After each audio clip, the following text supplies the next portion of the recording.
5 নং অঙ্কে বলা হয়েছে যে x ইকুয়াল 19 এবং y ইকুয়াল -12 হলে 8x cube plus 36x square y plus 54x y square plus 27y কিউবের মান নির্ণয় করো। যেহেতু আমার দেওয়া আছে দুইটা মান, আমরা দেওয়া আছে দিয়ে দুইটা মান লিখে ফেলবো যে x ইকুয়াল 19 এবং y ইকুয়াল -12। আর যেহেতু আমাকে এই রাশিটার মান বের করতে বলা হয়েছে 8x cube plus 36x square y plus 54x y square plus 27y cube, এই রাশিটা আমরা প্রদত্ত রাশিতে লিখবো। তো আমাদের প্রদত্ত রাশি দিয়ে লিখলাম। এখন আমাদেরকে এটা একটা সূত্রের মধ্যে ফেলতে হবে। সূত্রের মধ্যে ফেলানোর পরে আমরা এটা মানটা নির্ণয় করব। তখন আমাদের খুব সহজ হবে। কীভাবে আমরা সূত্রের মধ্যে ফেলবো? আমরা এখানে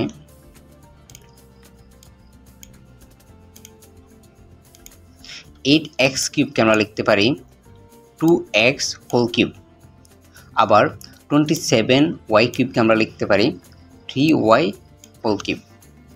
এখন যদি আমরা এটাকে a কিউব প্লাস b কিউবের সূত্রের মধ্যে ফেলতে চাই, অর্থাৎ এই সূত্রের মধ্যে আমরা ফেলতে চাই, তাহলে আমরা কি করব? প্রথম আমরা এই কিউবটা বের করলাম, অর্থাৎ 2x কে আমরা a ধরি এবং এটার উপরে এর উপর যেহেতু কিউব আছে তো এটার উপর আমরা কিউব লিখলাম।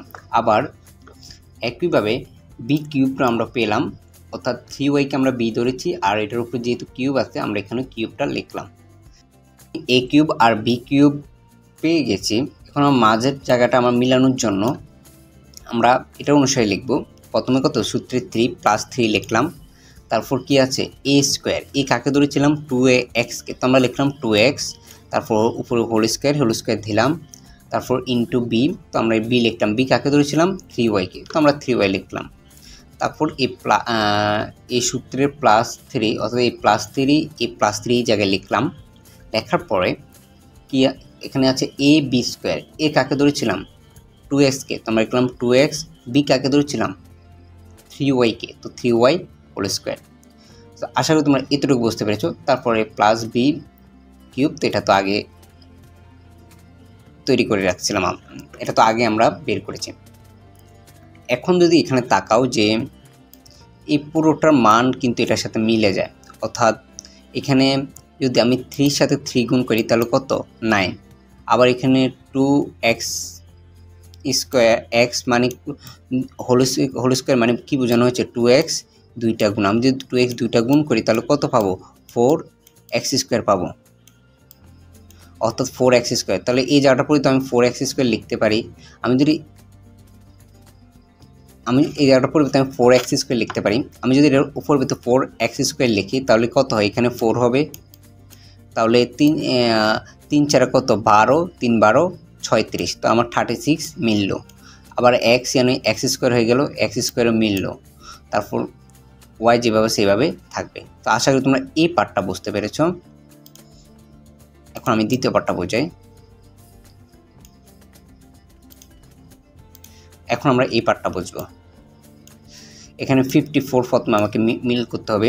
3y হোল স্কোয়ার, এটা কিন্তু আমি ভেঙে লিখি, তাহলে 3y দুইটা গুণ। আমি যদি 3y দুইটা গুণ করি তাহলে কত পাবো? 3 গুণ করলে 9y স্কোয়ার। তো এটার পরে তো আমরা 9y স্কোয়ার লিখতে পারি। তাহলে 3 দুগুণে কত? 6, 6 9 54, তাহলে আমার সংখ্যাটা মিলল 54। এখানে x লিখলাম, তারপর যেহেতু এখানে y স্কোয়ার হয়ে যাবে তাহলে y স্কোয়ার যেভাবে সেভাবে থাকবে।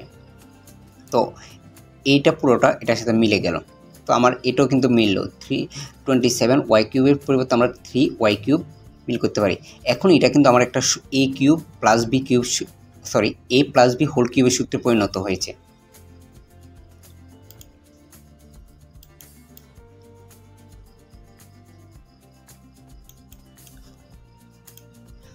অর্থাৎ আমি এটা পুরোটা এই সূত্রের সাথে এই পুরোটা রাশি মিলে গেছে। তো আমি এই পুরোটার সাথে যেহেতু এটা একটা সূত্রের সাথে মিলে, তখন আমি এটাকে এইভাবে লিখতে পারি a plus B whole cube, অর্থাৎ a প্লাস বি হোল কিউবের পুরোটা সূত্র কি? a cube plus 3a square B plus 3ab square plus b cube. তো এইখানেও আমরা কিন্তু সেম সূত্র পেয়েছি, a cube plus 3a square b plus 3ab square plus b cube. এখানে আমরা এই কাকে ধরেছিলাম? 2x কে, b কাকে ধরেছিলাম? 3y কে। তো আমরা লিখতে পারি 2x plus 3y whole cube. তো আশা করি তোমরা এতটুকু বুঝতে পেরেছো। এখন কিন্তু দেখো এখানে যদি তোমরা তাকাও আমাদের কিন্তু খুব সহজ হয়ে গেছে না, খুব একটা ছোট্ট রাশি হয়ে গেছে। এখন আমরা যদি x এর মান আর y এর মানটা বসাই আমরা খুব সহজে ক্যালকুলেশন করতে পারবো। আমরা যদি এই জায়গায় কোনো সূত্র অনুসরণ না করে আমরা যদি এখানে x এর মান বসাইতাম, y এর মান বসাইতাম, তাহলে খুবই হিজিবিজি হইতো এবং আমাদের এই অঙ্কটা করতে অনেক অসুবিধা বা কষ্ট হতো, অনেক সময় হিসাবও মিলতো না। তো আমরা সবসময় চেষ্টা করব যদি সূত্রে ফেলানো যায়, তো আমরা প্রথমে চিন্তা করব প্রশ্নের রাশিটা দেখে যদি সূত্রে ফেলানো যায় তাহলে আমরা সূত্র এটাকে ফেলে আমরা একটা ছোট্ট রাশিতে পরিণত করব, তারপর আমরা একটা মানটা বসাবো। এখন যদি আমি এটাতে মান বসাই যে 2x প্লাস 3y, এখানে আমি x এর পরিবর্তে বসাতে পারি, এখানে আমি x এর পরিবর্তে বসাতে পারি 19, আর y এর মানটা তো দেওয়া আছে -12, তো আমরা -12 লিখলাম।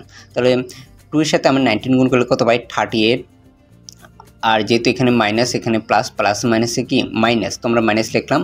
আবার 3 এর সাথে 12 গুণ করলে 3 বার কত 36, তো আমরা এখানে 36 লিখলাম। তারপরে হোল কিউব দিলাম, সেখানে একটা ব্র্যাকেট বেশি হয়ে গেছে বাদ। সো তারপর আমরা 38 থেকে 36 বিয়োগ করলে কত পাই 2, আর উপরে কিউব, এই কিউব লিখলাম। তো 2 কিউব মানে কি বোঝানো হয় 3টা 2 গুণ। তো আমি যদি 3টা 2 গুণ করি তাহলে কত পাই, আমি 3টা 2 গুণ করলে পাবো 2 দুগুণে 4, 4 দুগুণে 8, তো আমরা 8। এটি হচ্ছে আমার অ্যান্সার। তো আশা করি তোমরা বুঝতে পেরেছো আমি এই পুরোটা রাশিটা কীভাবে মান বের করেছি। এই পুরোটা রাশির মান হচ্ছে 8। তো এইরকম অনেক সময় সংখ্যা চেঞ্জ করে দেয়, বা এখানে একটা জায়গায় পি থাকতে পারে বা এ বি থাকতে পারে, তখন তোমরা ওই অনুসারে এই অঙ্কটা সমাধান করবে। তো আশা করি তোমরা 5 নম্বরটা বুঝতে পেরেছো। এখন আমরা